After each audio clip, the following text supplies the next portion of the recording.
بیش از 1800 روحانی اسلامی پاکستان فتوای صادر نموده تاکید کردند که بمبگذاری مرگطلبانه حرام اعلان کرده شود. سالهای اخیر بر اثر حمله‌های مرگطلبانه در پاکستان ده‌ها هزار نفر کشته و زخمی شدند. برای صحبت در این موضوع محمد امین مدقق رهبری رادیوی مشعل را دعوت کردیم و خوش آمدید به برنامه ما. اصلا خود این فتوا چگونه به میان آمد و فکر میکنید تا کجا میتواند برای کاهش دادن و یا از بین بردن حمله‌های مرگطلبانه کمک کند؟ خب این فتوا توسط پوهنتون بین المللی اسلامی پاکستان که یک دانشگاه دولتی هست توسط او طی 6 ماه آماده شده که او از روحانی‌های مختلف پاکستان هم از سنی، شیعه و مدارس مختلف سوالها شده، سمینارها شده. در طی از او مجموعه امین فتواها را که در او قسمی که شما گفتین بیش از 1800 روحانی امضا کردن، دستخط کردن، این فتوای را تحت عنوان پیغام پاکستان صادر کردن و در این فتوا خونریزی، حملات خودکش و جنگ و جدل های ناحق در پاکستان حرام قرار داده شده.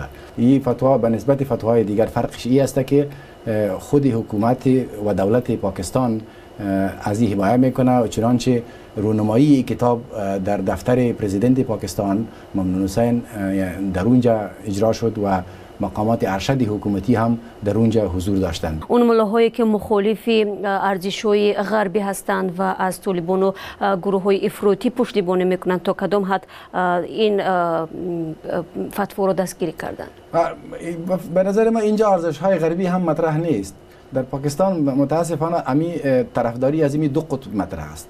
یک تعداد علمایی هست که نظامیه پاکستان به اونها پول میدن، اونا را با وسایل مادی تطمیع میکنن و اونا هرچی که اونا بخواهن مطابق دوله اونها میرقصند. چنانچه قبل از اینکه ما به این مصاحبه بیاییم یکی از همکاران ما با مولانا یوسف شاه که معاون مدرسه مشهور حقانیه است با او مصاحبه داشت و نظر از او را درباره فتوا پرسید و از اونا پرسیدن که 1100 روحانی فتوا دادن که حملات انتحاری حرام است، شما چی میگین؟ اونها گفتند، ما به صراحت گفتند، ما صدایش داریم که ما جزئی فتوا نیستیم، در حالی که عملات خودکش از نظر قرآن و سنت در هیچ شکی نیست که حرام است. اما این تعداد علمایی که به اصطلاح طرفدار نظامی هستند و از اونا پول درخواست میکنن، اونا به هر حال هم این رد میکنن، نمیپذیرند.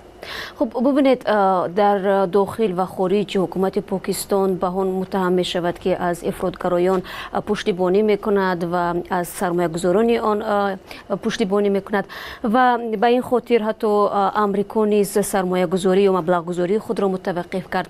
فکر نمی کند که این فتوا یک نوع بر خاطر آرام کردن جامعه جهانی است؟